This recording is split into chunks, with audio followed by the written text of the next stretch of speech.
Okay guys, let's do this technical analysis. Let's do my morning warm-up for my throat, okay? You guys try doing this with me. It's actually really good for you. Ha ha ha ha ha ha.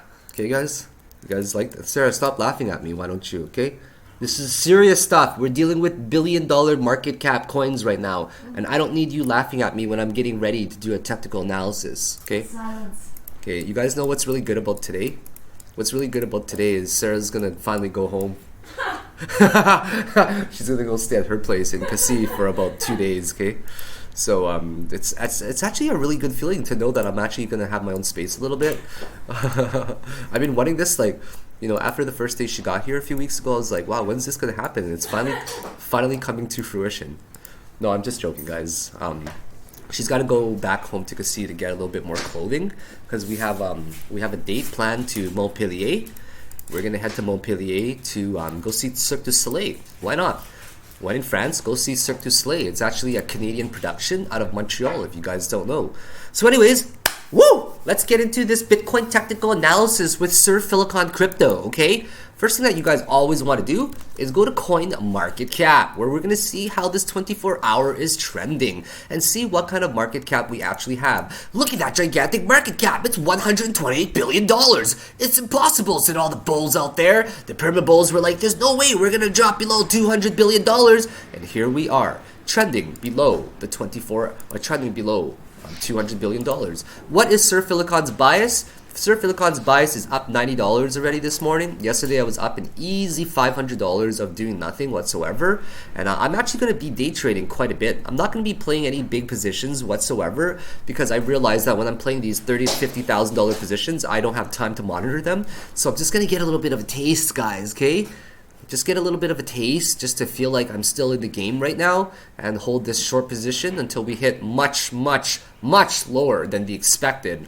I think we're gonna go lower, guys. Like, we're gonna hit at least 3,800 still, in my personal opinion, and that's where I'm gonna be dollar cost averaging. I already have my 10 Bitcoin that I told you guys I'd be accumulating on top of the whatever 100 plus that I hold right now. So now we are going to do a technical analysis on Bitcoin, and let's see how this market is trending, guys. The 24-hour volume is looking pretty strong, but it's also trending from the original downtrend from about 20 hours ago, right?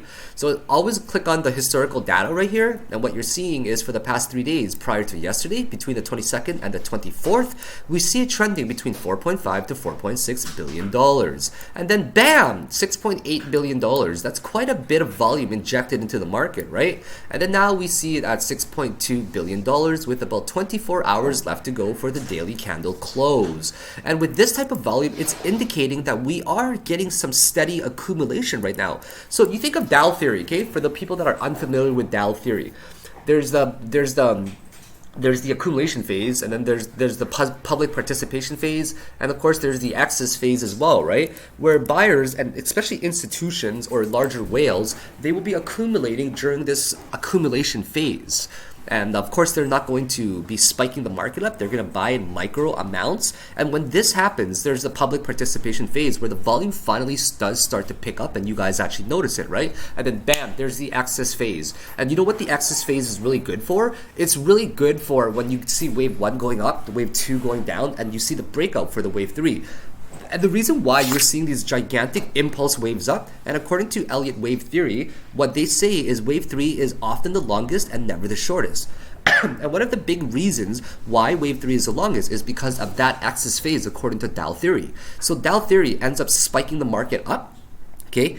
It ends up spiking the market upwards, and then the people who were left behind, they have this FOMO, the fear of missing out, and then they will market execute a buy, which adds even more strength into the market. And as we can see right now, there's a steady downtrend right now, guys. I'm already up like 100 something American dollars in very little amount of time for work. Right, that's 92 American dollars. Take out my fees, it's another $20. I'm up $120 already, and if you think of that from the perspective of excuse me there. You think I'm up $160 and I've only worked about 20 minutes today, which means that I've basically made $20 an hour over an 8-hour shift in about 30 minutes of work, which is kind of cool. That's enough to buy Sarah's cheese balls for the day, because she she eats about 40 cheese balls a day. And I think that we have enough for food now for the day. You guys should have seen yesterday how many cheese balls we ate and how many chicken tenders. It was so good. Oh my god.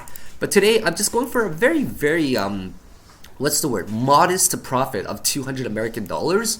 And I think that's going to be very satisfying to me because I still want to get back into the groove of things.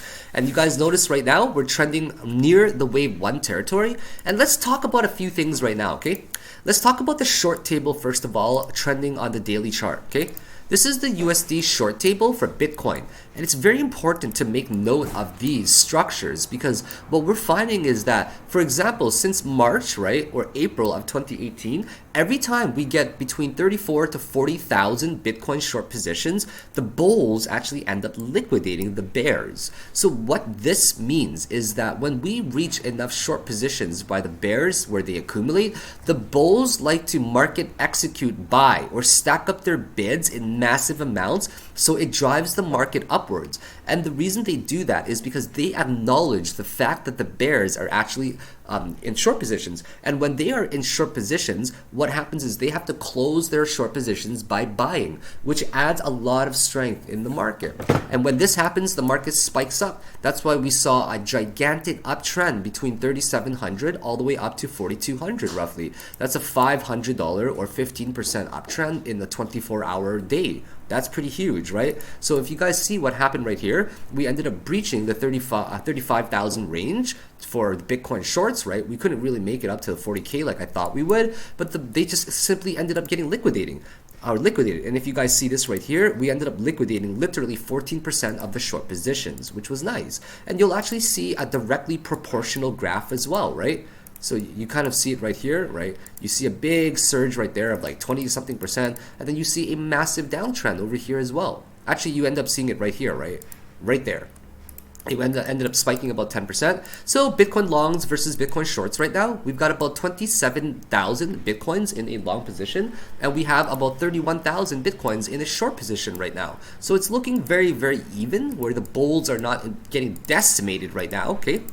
So let's talk about the daily candle that ended up closing yesterday, right? The daily candle ended up looking incredibly bullish yesterday, and this is what we call a hammer candle. So this hammer candle right here indicates that the bears actually tried to drive down the market, but they simply couldn't drive it down anymore. Right? And that's why we got this long wick that ended up forming there. And with the long wick, we get a small body with a small wick pointing upwards as well. And that was actually decent volume. If you guys take a look at this volume right here, just to give you an idea. Okay, let's open this up. We see yesterday's volume at 82,000 Bitcoins. Today, we're only at 22,000 Bitcoin. We're at about 1/4. We're actually about 1/4 the Bitcoin volume on 24-hour volume here on Bitfinex, right? Just on Bitfinex alone. So the volume on Bitfinex is actually a lot lower proportionally to yesterday's hammer candle, simply because we're about halfway through the day already, but only 1/4 of the volume. Not only that, we are not trading in a higher range than yesterday, right? The range for yesterday would be roughly between the open at 39.28 and also the high of 42.33 and the close, right, of 40.80, right? So we're not trading above the 40.80 range at all, or above the 42.33 range. So because of that, I'm seeing a lot of bearish pressure for it to actually come down. If we just take a look at the level 2 here right now, we do see some of the bulls coming in to defend, but we're not really seeing a massive injection of demand right now, okay? An injection of demand would basically imply that there's a lot of bids that are stacking up on this side to drive up the price. And there's not also a lot of demand in terms of people buying up here, right? So the supply is just simply too high. And despite the supply being too high, guys, there's just not enough of a demand, right? And whenever there's not a balance of supply and demand, what happens? Well, the market will eventually end up dropping lower, right? So that's just general theory of basic economics. So now the way that I'm viewing this is I do see a slight uptrend right here, but I don't think that this is going to curve up anytime soon, guys. I look at the 12-hour chart, and yes, we are still down ticking, and there's a possible histogram tick upwards very soon to the positive side, but not quite there yet. See how the volume is actually trending lower and lower? You guys take a look at the moving average and the volume right here, right? We're getting a nice candle there. It's a little bit sell-off, nice candle, but volume is slowly declining right now as well. So on the end of, let's make this a little bit bigger so you guys can see this into perspective, okay? What we see right now is a huge volume going up, but we see a doji forming, right? Doji forming, and we see a really bearish doji forming as well here, where the bears pushed up the market right there, but the bulls simply pushed it back down. And now I'm doing pretty well in my position, I have to admit, right? It's looking pretty decent all across the board. I'm up at least $100 already. I'm very, very happy with my position. So now we're going to talk about the Elliot Wave structure that I believe this is at, okay? So let's actually inject this, or sorry, I'm using the word inject a lot lately, my apologies. Let's go to like a 4-hour chart, for example, okay? If we go to a 4-hour chart right here, right? I personally believe that this is 1, 2, and I see this as 3, and I see this as 4, and I see a 5 still coming down. But before we talk about the 5th wave, I would like to break down these particular wave structures for you guys. Now, the way that I'm seeing these particular wave structures on a lower time frame might be very different than you guys, but either way, nevertheless, I firmly believe that this is definitely a possible count. I'm seeing this as a 1, 2, I see this as a 3, and I see this as a 4, and I see this as an actual 5, right? There's the minor right there, or minute at least. So I see this as 1 coming down right there. I see this as 2 going upwards right there. I see this as 3 right there, okay. 4, and I see this as 5 right here, okay. Just like that, 1, 2, 3, 4, and 5, right? Looks good. So that we see the 2 going upwards with very little retracement actually. This ended up retracing probably a dead cat bounce level at most, not even. It ended up retracing about 236 only. Horrible retracement in my opinion. So now the question is, how do we break down this specific wave, right? So there's a few different ways for us to see it. So let's just say that this is the bullish count right there, okay? I mean, I'm also going to break this down for you guys in a very detailed level. So if I actually consider that right there a bullish count, right? There's got to be a 5-wave structure that has officially formed somewhere already. And the way that we would call this is probably 1, 2, 3, 4, and that's now the 5-wave already, okay? If that were the actual count going upwards like that, then we have to assume that there's also a 5-wave count somewhere on a different time frame here, right? So let's talk about this as well. So let's just say that that was the actual 5 count. Then I would have to say that's 1, that's 2 basically right there. 1, 2, 3, 4, and maybe that's 3, 4, and 5. 1, perhaps that's 2, 1, 2, 3, 4, and 5, 3, 4. Okay, and this is now the 5th wave that has officially formed, which will now say that this is the official bottom right here, right? So we've now officially counted the bottom here with a really long 5 waves. But if that is actually not the official count, then unfortunately we're gonna have to subdivide this a little bit better. Okay, and we're gonna have to say that this right here is actually not the 5th wave, right? Sorry, 1, 2, 3, 4, 5. We're gonna have to say that this is just the 3rd wave right there, and now this is right here, somewhere over here. Let's go to a different time frame. Okay, somewhere up there is now the actual 4th wave, right? And we got a very small retracement as well. So then we go, sorry, with this one right there now. Okay, we go 1, 2, then 3, 4. Okay, hold on, let me actually divide this a little bit better. I'm completely screwing this up here, my mistake, guys. 1, this is 2 right up there, okay. That's 3, that's 4, okay, and there's a 5 wave coming down here somewhere over there, okay.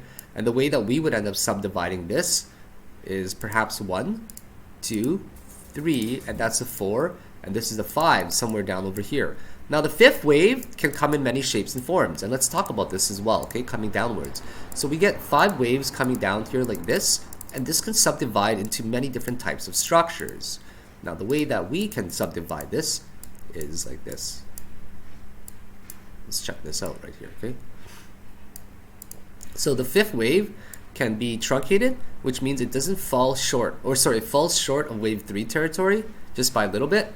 I got no more coffee. Oh no. So that's called the truncated fifth wave, where it doesn't really fall to the territory of wave 3. We get a double bottom right here. Okay, double bottoms can occur quite often. And then we also end up getting a typical zigzag wave like that, or we can get a huge extended fifth wave as well. So those are the 4 things that can actually happen, right?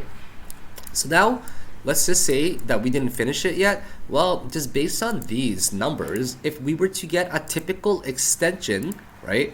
What we say is, all right, well, wave 3 actually ended up hitting pretty much a 1-to-1 extension. Then wave 5 could roughly hit a little bit lower than the 1618 extension, which is slightly below 3500. So that's the bearish count right here, okay?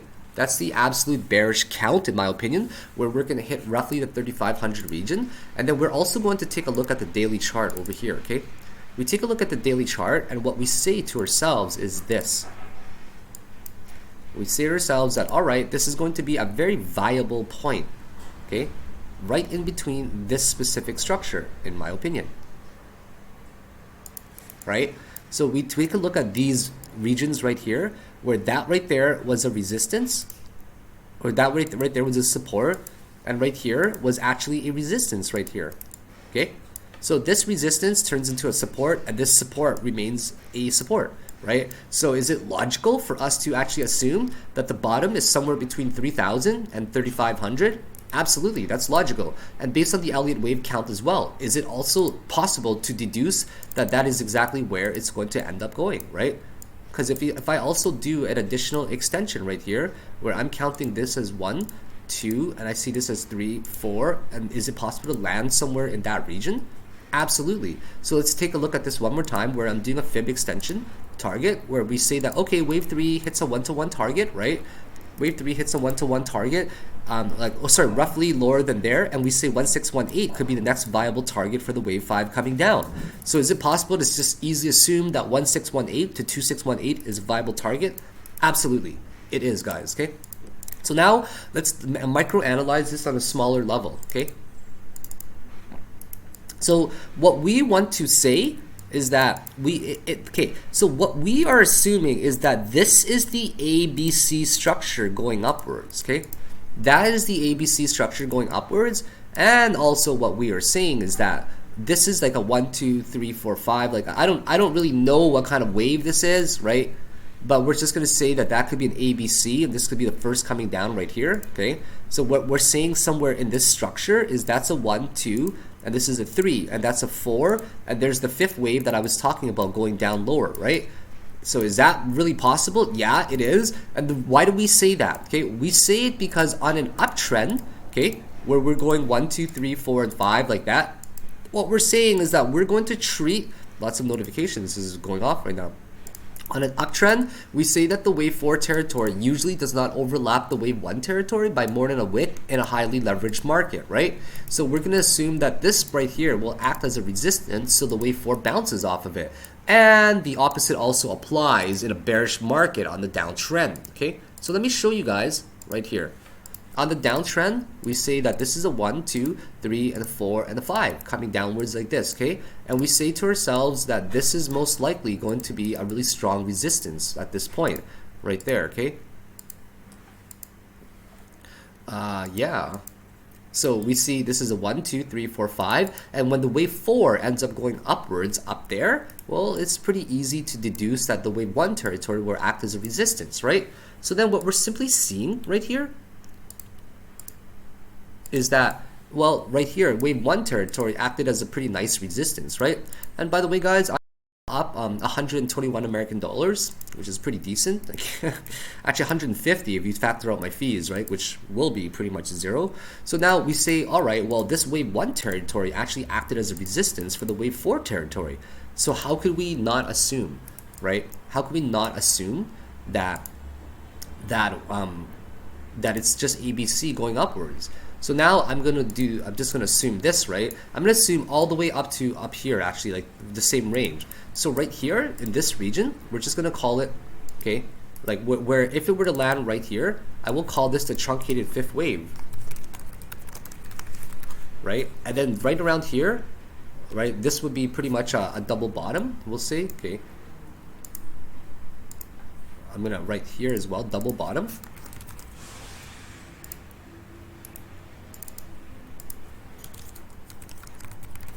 Okay, and then the next one over here,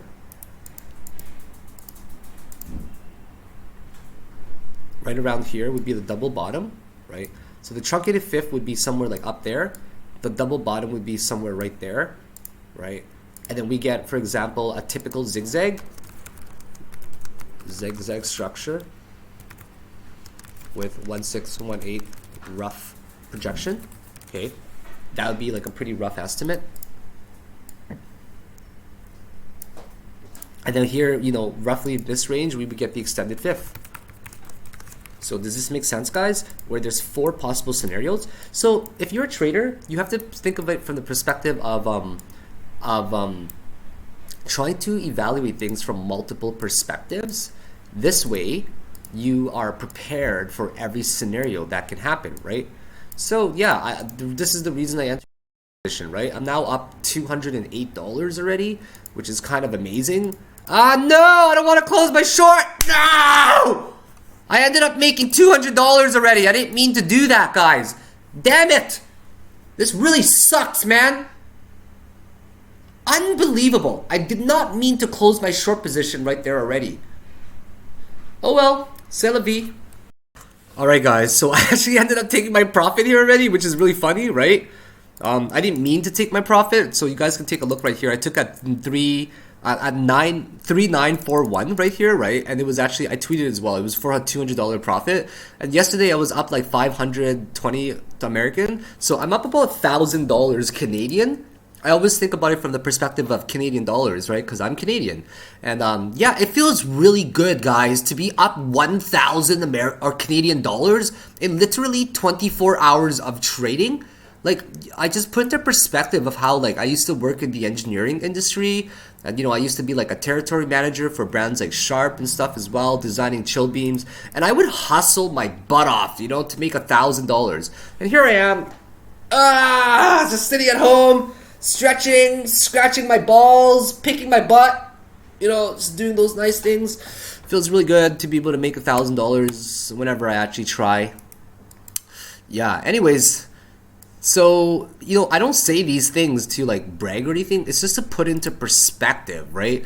And when you actually put things into perspective, like, it's so cool to be able to do this in the market, guys, like, right? So anyways, those are my thoughts. Truncated fifth wave, right to, you know, 3750, 3800 range, where we don't double bottom quite. Double bottom where we hit roughly the same range, or we ended up making a typical zigzag to like maybe 3500, or we get a really extended fifth wave to the $3,000 range, okay? So those are my thoughts, okay? And if you actually look here as well, okay, take a look at this, guys. You take a look here, that was a 1 and that's a 2. So let's just debate this, okay? Let's just debate this and we say to ourselves, oh, is this actually going to be a 5 wave going upwards? Well, the wave 4 territory kind of got decimated already into the wave 1 territory, right? And this actually ended up hitting an exact 1-to-1 extension, which is very typical as well, right? Very typical. Not only that, it's hitting this resistance area right here, where that's the wave 1 territory. So it's not likely at all that this is actually a wave 5 territory or a wave 5 possibility going up. So guys, as it stands, from a day trader / swing trader perspective, I will be looking for a buy, a strong buy signal between $3,000 to $3,800, depending on if it's a truncated fifth, a double bottom, a typical zigzag, or an extended fifth wave. So let's see how this plays out, guys. I'm extremely excited, and I'm really hoping that we end up getting a very good entry, because trading is all about timing your entries. So anyways, have yourselves a wonderful day, guys. It's now time for lunch. I'm gonna go get something awesome to eat today. But the horrible thing is, on Sundays, nothing is really opened, okay? Yeah, nothing is really open on Sunday, which kind of sucks. But whatever, c'est la vie. Let's see if we can actually go find something to eat. So I'll keep you guys updated later today. I will be looking for some decent entries, and I really hope to be making a few $1,000s in the next few days to make up for my, you know, for my horrible November month already, guys.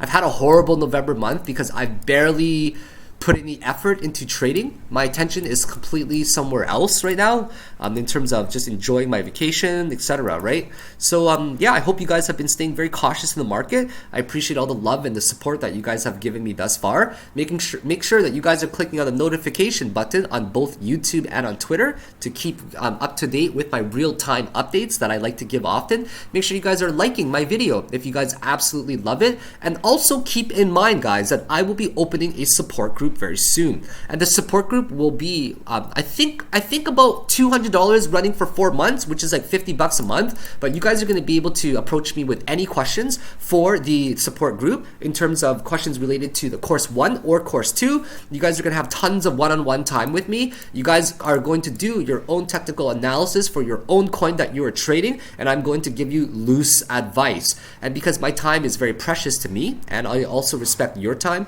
it's not going to be a support group with thousands of people, guys, where my time I can't distribute my time equally, right? And the reason why it's only going to be for 4 months is because you guys will no longer need my mentorship after 4 months. You guys are going to be very self-sufficient traders. So I think it's an awesome deal to be able to have me look over your technical analysis, and we can also figure out a very good risk to reward, right, for entry as well. Because I think that just giving loose financial advice is going to set the tone for future good trades. So yeah, anyways, look forward to it. I plan to release this support group very soon.